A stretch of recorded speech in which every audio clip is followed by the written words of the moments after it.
Admiral Jake Morrison stood in the command center of Luna Base, watching the holographic display show red dots moving across the star map. Each red dot was a Dominion fleet, and there were too many of them. The alien ships were positioning themselves around human colonies like wolves circling sheep. Jake had been waiting for this moment for 3 years since humanity first met the Galactic Dominion and learned what kind of empire ruled the galaxy. The Dominion controlled over 10,000 worlds and had done so for 3,000 years. Every species that encountered them had two choices: submit completely or face what they called pacification protocols. Until now, every species had chosen submission. The Dominion expected humans to do the same. Jake touched the communication panel and opened a channel to Earth. President Lisa Carter appeared on the screen, looking tired but determined. Behind her, he could see the emergency session of the United Earth Assembly still in progress. Representatives from every human world were arguing about what to do next. Admiral Morrison, Carter said, "We just received confirmation from New Shanghai Colony. The Dominion fleet opened fire without warning. 2 million civilians are dead, and the colony surrenders. They are calling it a compliance measure to demonstrate their authority over us." Jake felt his jaw tighten. New Shanghai had been one of humanity's newest colonies. Families had moved there to start fresh lives on a world with blue skies and clean air. Now those dreams were ash floating in space. Madam President Jake said, "Our deep space reconnaissance teams have been studying Dominion technology for months. We found something important. Their ships use a standardized design that has not changed in centuries. They rely on overwhelming firepower and fear tactics, because no species has ever fought back long enough to find their weaknesses." Carter leaned forward. "What kind of weaknesses?" "Their shield generators have a rotation cycle that creates brief vulnerable windows. Their weapon systems overheat after sustained firing. Most importantly, their tactical doctrine assumes the enemy will retreat when facing superior numbers. They have never fought an enemy that gets more dangerous when cornered." The screen flickered. As another communication came through, General Ryan Brooks appeared in a smaller window. His uniform was dusty, and there was blood on his sleeve. Behind him, Jake could see smoke rising from damaged buildings. "Mr. President," Brooks said, "I am reporting from Harmony Station. The Dominion ground forces landed an hour ago. They expected us to surrender when they showed up. Instead, we activated the defense protocols we have been preparing since first contact. We are giving them a fight they did not expect." Jake watched the tactical display update with new information from Harmony Station. The Dominion had landed with 5,000 troops, expecting to occupy a peaceful colony. Instead, they found prepared defensive positions and a human population that refused to run. The battle was still ongoing, but early reports showed the aliens were taking heavy casualties. "General Brooks," Carter said, "what is the status of the civilian population?" "All civilians were evacuated to secure bunkers 3 days ago when we detected the Dominion fleet approaching. We have been planning for this scenario since the day they first told us we had to obey their laws. The colonists knew this day would come, and they were ready." Jake pulled up intelligence reports on his personal screen. Human reconnaissance ships had been mapping Dominion territory for 2 years using stealth technology the aliens did not know existed. They had identified supply routes, communication networks, and military installations across dozens of star systems. The Dominion thought humans were primitive and had underestimated their capabilities. Dr. Helen Wright appeared on another communication channel. She was calling from the weapons research facility on Mars, where humanity's best scientists had been working on classified projects. Her face was excited despite the grim situation. "Admiral Morrison," she said, "the new quantum torpedoes are ready for deployment. We have also completed the adaptive AI systems for our fighter squadrons. The Dominion uses predictable battle formations because they have never needed to adapt. Our AI will learn their patterns and exploit them in real time. Carter stood up from her chair and walked to the window overlooking Earth. The planet looked peaceful from space, but Jake knew that appearance was deceiving. Hidden shipyards were completing construction of new vessels designed specifically to fight the Dominion. Training facilities were graduating pilots who had studied every recorded battle the aliens had ever fought. Humanity had been preparing for war while pretending to consider submission. Madam President, Jake said, the Dominion High Council will expect us to ask for mercy after they attacked our colonies. They believe we will offer tribute and accept their rule to avoid further casualties. Every other species has followed this pattern. Carter turned back to face the screen. Her expression was cold and determined. Admiral Morrison, what would you recommend? I recommend we show them that humans are not like every other species. We do not kneel and we do not surrender. We fight back and we make them pay for every human life they have taken. The president nodded slowly. She had been elected to lead humanity into a new age of space exploration and colonization. Instead, she would be remembered as the leader who declared war on the most powerful empire in the galaxy. The weight of that decision showed in her eyes, but her voice was steady. Open all channels, Carter said. I want this message transmitted to every human world and broadcast on all Dominion frequencies. Jake activated the communication array. Within seconds, every human settlement would receive the president's words. More importantly, the Dominion would also hear them and finally understand that they had made a terrible mistake. Citizens of Earth and all human colonies, Carter began, 3 hours ago, the Galactic Dominion attacked our peaceful settlement on New Shanghai without warning or provocation. 2 million innocent civilians died in what they call a demonstration of their authority over us.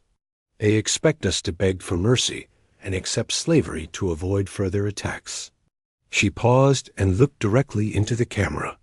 They do not understand who we are. Humanity did not crawl out of caves and build starships by accepting defeat. We did not cross the void between stars by surrendering to fear.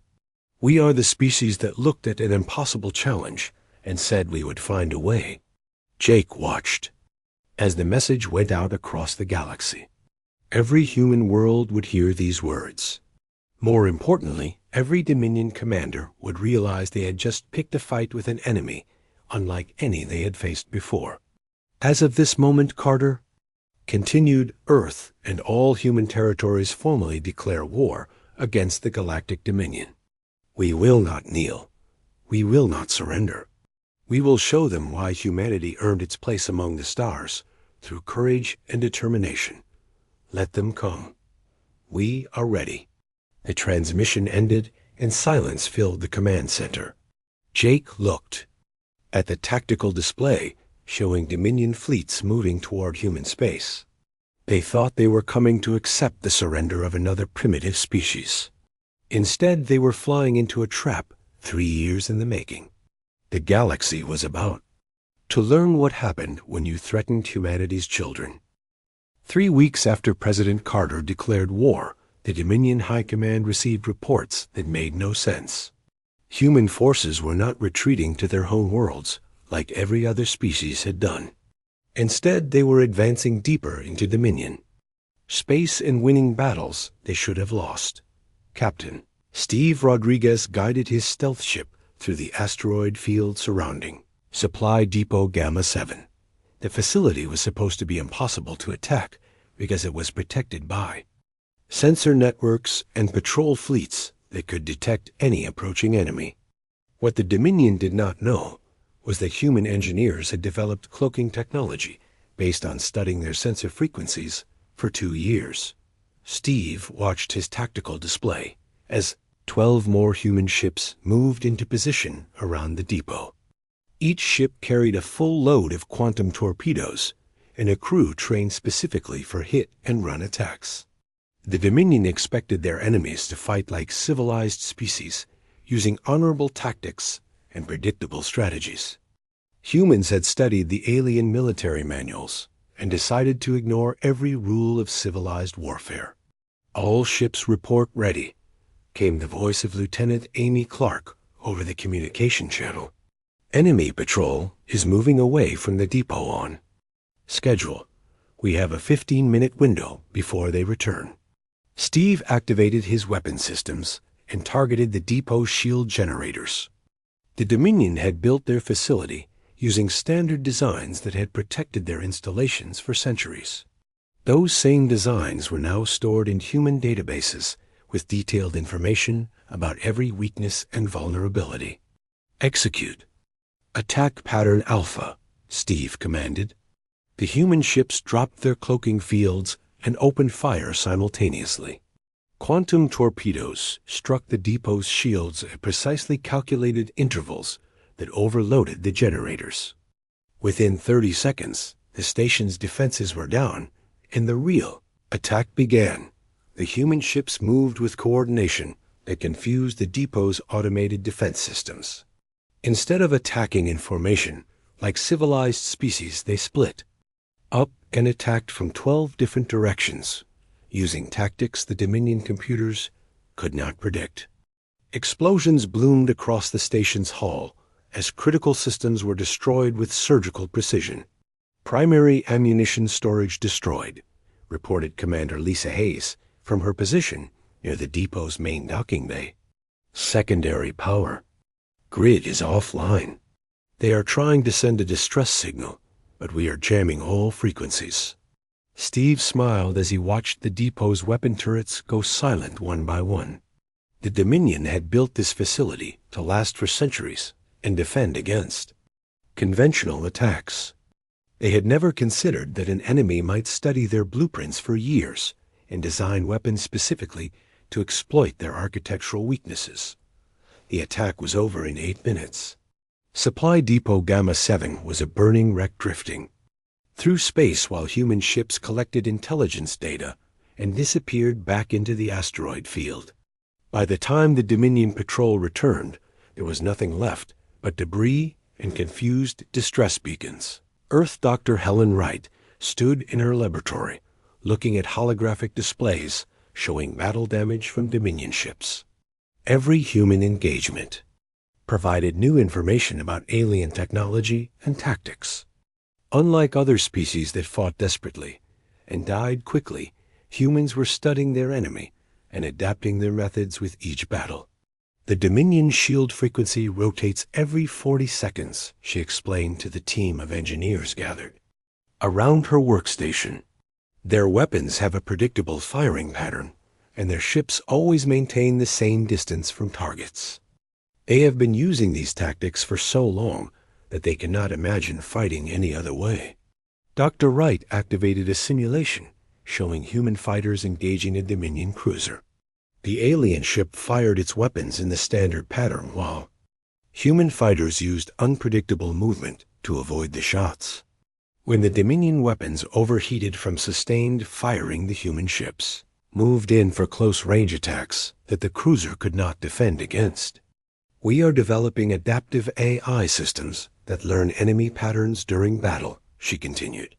"Each engagement makes our systems smarter, while the Dominion continues using the same predictable methods. They are fighting yesterday's war while we are preparing for tomorrow's battles." The door opened and General Ryan Brooks entered the laboratory. His uniform was clean, but his face showed the strain of coordinating military operations across dozens of star systems. Reports were coming in from human forces throughout the galaxy, and most of them were good news. "Dr. Wright," he said, "I need your latest weapon designs ready for mass production. Our commanders are requesting equipment that can exploit the weaknesses you have identified in Dominion armor and shields." Helen nodded and activated another display showing new torpedo warheads designed to penetrate alien defensive systems. "These quantum charges will phase through standard Dominion shields and detonate inside enemy ships. We have also developed virus programs that can infect their computer systems and turn their own weapons against them. Brooks studied the technical specifications with interest. Every human advantage was based on understanding the enemy better than they understood themselves. The Dominion had conquered thousands of species using the same methods and had never needed to innovate or adapt. That arrogance was now becoming their greatest weakness. Commander Nick Torres led his Marines through the corridors of Dominion. Outpost Beta 4. The facility was supposed to be impregnable with defensive systems that could stop any ground assault.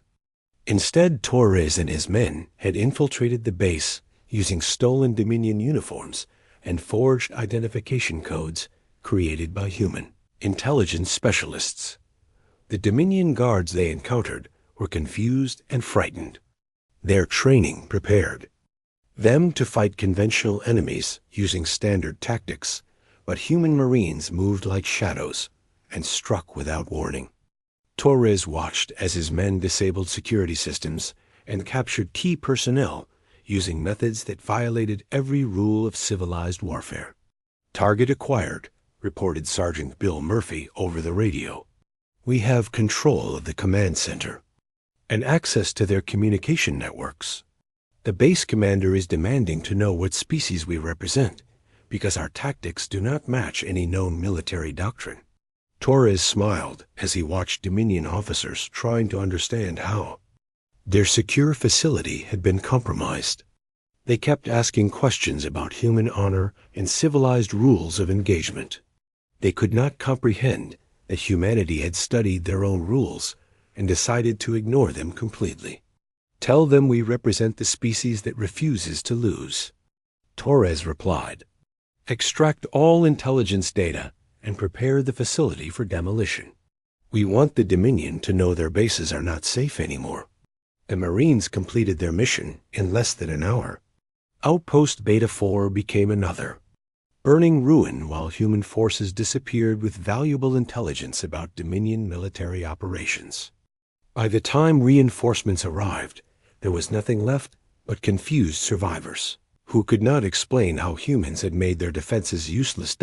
In the Dominion capital, High Counselor Vexton stared at reports from across the galaxy. Every day brought news of more defeats and more human victories. The primitive species that was supposed to surrender within days was destroying Dominion forces and capturing territory that had been under alien control for centuries. How many ships have we lost this week? He asked his aide. 47 vessels destroyed and 23 captured, came the reply. The humans are using our own ships against us after modifying them with their technology. They have also recruited several other species to join their rebellion. Vexton closed his eyes and tried to understand how the galaxy's most powerful empire was losing a war against newcomers who barely had starships 3 years ago. The answer was simple but impossible to accept. Humanity fought like no other species ever had and refused to follow the rules that had allowed the Dominion to conquer the galaxy. The war entered its 4th month, and the galaxy watched in disbelief as human forces pushed deeper into Dominion space. Admiral Jake Morrison stood on the bridge of the USS Liberty, leading the largest human fleet ever assembled toward the fortress. World of Kepler Prime. Behind him followed 300 ships, carrying weapons and technology that did not exist when the war began. The Dominion had built Kepler Prime to be unconquerable. Massive orbital defense platforms surrounded the planet. Like a steel shell, each platform mounted weapons capable of destroying entire fleets. The defensive network had protected this world for 800 years, and no enemy had ever gotten within 1,000,000 kilometers of the planet's surface. Jake studied the tactical display showing the approaching fortress. His fleet looked tiny compared to the defensive installations, but appearances were deceiving. Each human ship carried new quantum tunneling drives that could bypass traditional defensive barriers. The technology had been perfected just weeks ago by engineer Paul Davis, working from captured Dominion research data. "Admiral," reported Captain Maria Santos from her position at the tactical station, "enemy sensors have detected our approach. They are powering up their defense platforms and launching interceptor squadrons. Standard Dominion response pattern, Alpha 7. Jake nodded and activated the fleet communication system. Every human ship captain could hear his voice as he prepared to execute a battle plan that would either win the war or destroy humanity's main battle fleet. "All ships prepare for tunnel jump," he commanded. "Remember that we are not here to destroy this world. We are here to prove that no Dominion fortress can stop determined humans. Execute Phoenix Protocol on my mark." Lieutenant Colonel Amy Parker had developed the Phoenix Protocol after studying how other species fought the Dominion. Every conquered race had tried to preserve their fleets and avoid casualties. When facing superior numbers, they retreated to fight another day. The Dominion had learned to expect this behavior and designed their tactics accordingly. Humans fought differently. Ships that were damaged beyond repair did not retreat.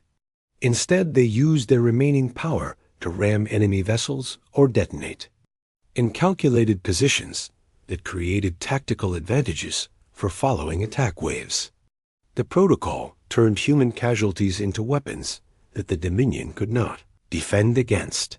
The first wave of human ships emerged from quantum tunnels inside the Dominion defensive perimeter. Defense platform commanders, panicked as enemy vessels appeared in positions that should have been impossible to reach. Their weapons were designed to fire outward at approaching fleets, not inward at targets that had somehow bypassed their defensive shell. Captain Steve Rodriguez piloted his damaged fighter directly into the shield generator of defense. Platform 7. The explosion disabled the station's protection and allowed human torpedoes to destroy its main weapon batteries. His sacrifice was broadcast to every human ship in the fleet and inspired dozens of similar attacks.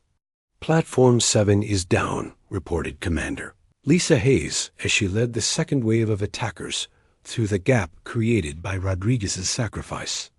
Platforms 4 and 9 are also showing critical damage.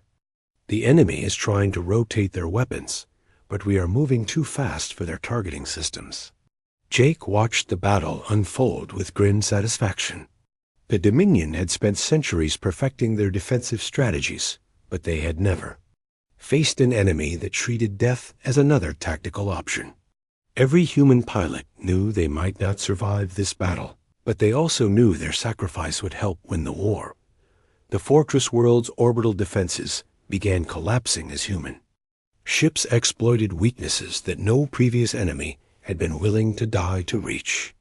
Platform after platform went dark as Phoenix Protocol attacks created gaps in the defensive network. The Dominion had built their fortress to last forever, but they had not planned for enemies who fought like humans. Engineer Paul Davis monitored the quantum tunneling drives from his position aboard the command ship. The new technology allowed human vessels to appear anywhere on the battlefield without warning. Dominion defensive doctrine was based on controlling space lanes and predicting enemy movement. When humans could appear from any direction, their carefully planned defenses became useless. "Admiral Morrison," Davis reported, "the tunneling drives are performing beyond expectations. We can insert strike teams directly onto the planet's surface, while their orbital defenses are still fighting our main fleet. The Dominion ground forces will not expect attackers to bypass their space defenses completely."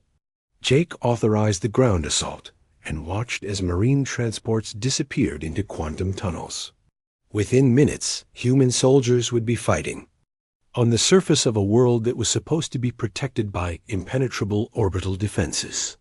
The Dominion had never imagined that an enemy might develop technology specifically to counter their fortress strategies. On the planet's surface, Major Kate Sullivan led her Marines against Dominion ground installations. The enemy soldiers were well-equipped and well-trained, but they had been told that no enemy could reach this world. When human soldiers began attacking their positions, the alien defenders were mentally unprepared for combat. The enemy is requesting reinforcements from their orbital platforms, Sullivan reported over the radio. They do not understand that their space defenses are too busy fighting our fleet to provide ground support. We have achieved complete tactical surprise. The Marines moved through the fortress city using urban warfare techniques that the Dominion had never encountered. Their military doctrine assumed that ground battles would be fought on open terrain between organized armies. Human soldiers moved like ghosts through buildings and struck from unexpected directions using methods that violated every rule of civilized warfare. Helen Wright watched the battle from her laboratory on Earth, where she was already designing. New weapons based on intelligence gathered from the attack. Every human engagement provided information that improved their technology and tactics. The Dominion used the same methods in every battle, while humans learned and adapted with each victory. The quantum torpedoes are performing exactly as calculated, she reported to General Brooks. Dominion shields cannot stop weapons that phase shift through dimensional barriers. We are also receiving data about their armor composition that will help us design even more effective weapons. Brooks nodded as he studied casualty reports from the battle. Human losses were heavy, but they were winning against odds that should have made victory impossible. More importantly, they were proving to the entire galaxy that the Dominion could be defeated by any species willing to fight smart and sacrifice everything for freedom. The Battle of Kepler Prime lasted 18 hours and ended with the fortress world's surrender. Defense platforms that had protected the system for centuries were burning wrecks drifting through space. The planet's surface installations were under human control, and thousands of Dominion prisoners were being processed according to protocols that treated enemy soldiers better than the Dominion had ever treated conquered populations. Jake stood on the bridge of his flagship looking down at the captured world. The victory had cost humanity dearly, but it had achieved something more valuable than any military objective. Every species in the galaxy now knew that Dominion fortresses could fall and their greatest weapons could be defeated. Of the human victory spread across the galaxy faster than official Dominion communications. Species that had lived under alien rule for centuries began to whisper about the newcomers who refused to accept defeat. Rebellion was starting to seem possible for the first time in thousands of years.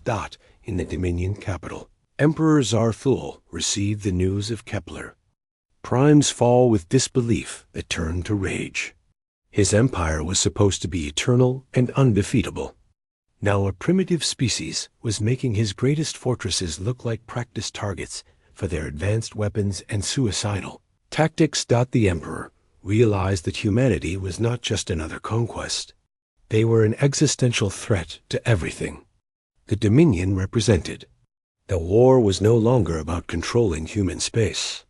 It was about the survival of his empire and everything it had built over 3 millennia of conquest.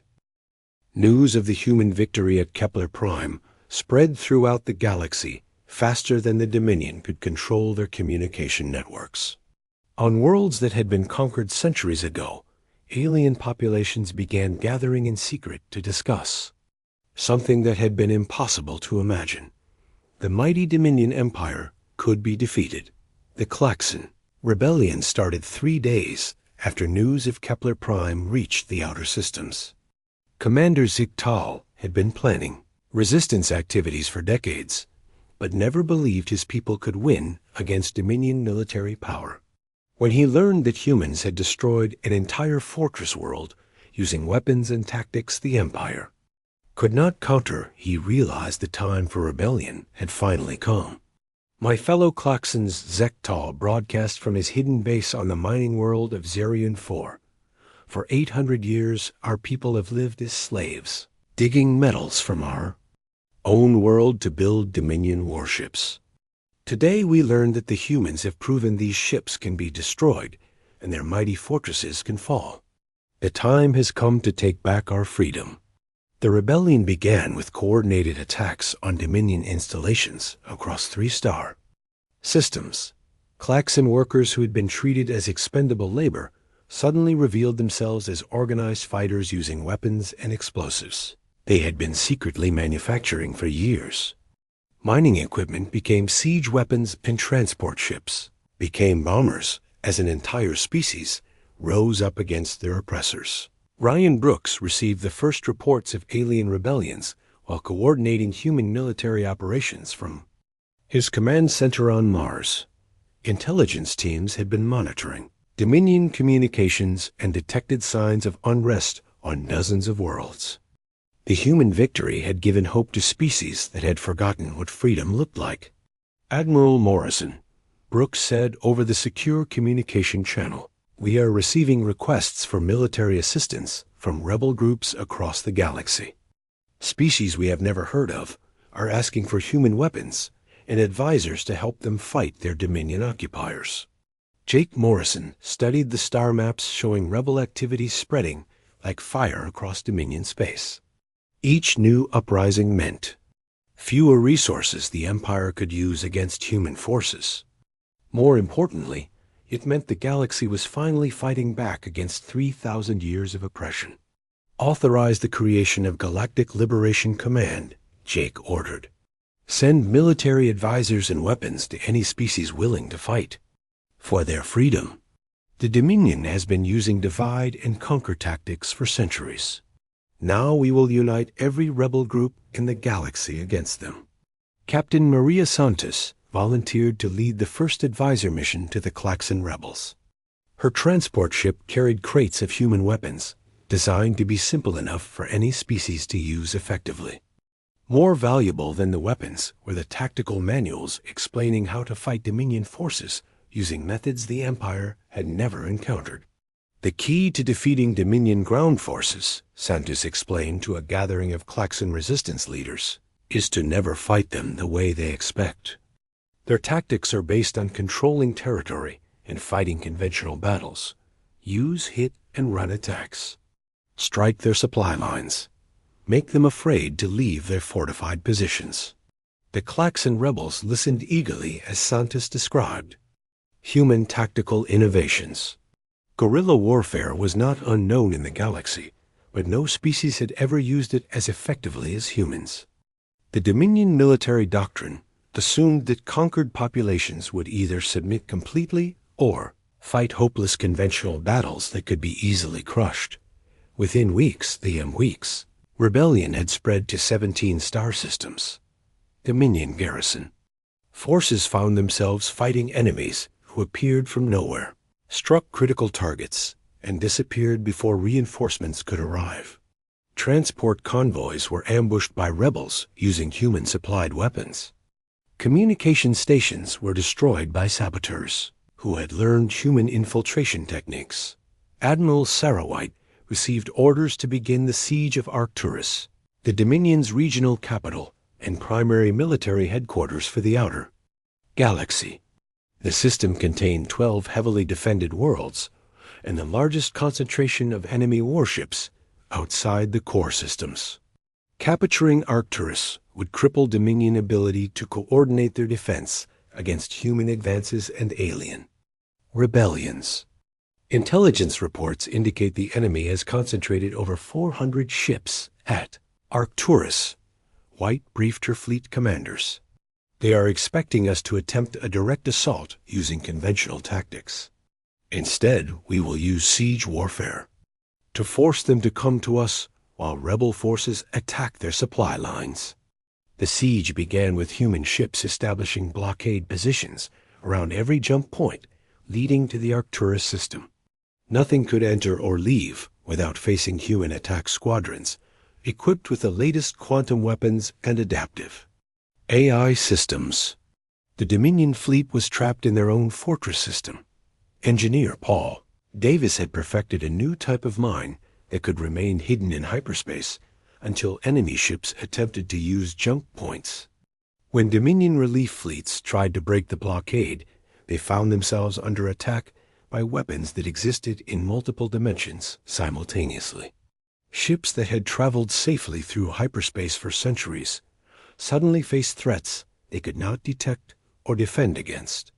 The hyperspace mines are working perfectly, Davis reported from his research station. Enemy ships are being destroyed while still in transit between star systems. The Dominion cannot send reinforcements to Arcturus without losing entire fleets. To weapons they do not understand. The siege lasted 6 months and became a symbol of human determination. Dominion propaganda claimed that no human force could maintain a blockade against the Empire's regional capital. When offered terms of surrender that would spare her fleet, White's response became legendary throughout the galaxy. "We did not come here to negotiate," she transmitted on open channels that every species could monitor. "We did not come here to survive. We came here to win and show the galaxy that Dominion power is an illusion that ends when someone refuses to be afraid." Dr. Helen Wright's research teams achieved a breakthrough that changed the war when they successfully decoded Dominion Central Command encryption systems. Using quantum computers and analysis of captured communication equipment, they gained access to military coordination networks that the Empire had considered absolutely secure. "We can now monitor Dominion fleet movements across the entire galaxy," Wright reported to the War Council. "More importantly, we can coordinate simultaneous attacks on multiple targets. The enemy has never faced an opponent that could match their communication capabilities." The breakthrough led to Liberation Day, the largest coordinated military operation in galactic history. Human forces and allied rebel groups struck 47 Dominion installations simultaneously across 20 star systems. Supply depots were destroyed, communication networks were severed, and garrison forces were overwhelmed by attacks they could not predict or prepare for. Commander Nick Torres led the assault on the Dominion Administrative Center on Vega Prime, where alien bureaucrats had been processing the taxation and resource extraction that funded the Empire's military operations. His Marines captured databases containing information about every conquered world and every resistance movement the Dominion had ever faced. "The intelligence we captured here is invaluable," Torres reported as his team secured the facility. "We now have detailed information about species throughout the galaxy that have been waiting for a chance to rebel. Many of them have been secretly preparing for centuries." Liberation Day ended with 31 worlds declaring independence from the Dominion. Species that had been conquered so long ago they had forgotten their original names began reclaiming their heritage and rebuilding the civilizations that had been destroyed by imperial rule. The galaxy was remembering what freedom felt like. Emperor Zarthul watched reports of the coordinated attacks from his throne room on Dominion Prime. His empire was collapsing faster than he could respond to the crisis. Fleets that had controlled space for millennia were being destroyed by enemies, using weapons and tactics that violated every assumption about galactic warfare. For the first time in 3,000 years, the Galactic Dominion was in full retreat. Outer territories that had been under imperial control since before recorded history were falling to human forces and their alien allies. The Emperor realized that his empire faced not just military defeat, but complete dissolution. The Dominion fleet began pulling back to defend their core worlds, abandoning territories they had held since the Empire's founding. Species across the galaxy watched as the seemingly eternal alien rule finally showed signs of ending. Humanity had not just won battles against impossible odds, but had inspired an entire galaxy to believe that freedom was possible. The final assault began as Admiral Jake Morrison led the combined human and liberation fleets toward Dominion Prime, the Empire's capital world that had ruled the galaxy for 3,000 years. Behind him followed vessels from 47 different species that had thrown off their chains and joined the fight for galactic freedom. The armada stretched across space like a moving constellation of hope and determination. Emperor Zarthul stood in his throne room, watching the approaching fleet through massive viewing screens that showed ships from species he had considered extinct. The Klaxons flew alongside humans and captured Dominion vessels.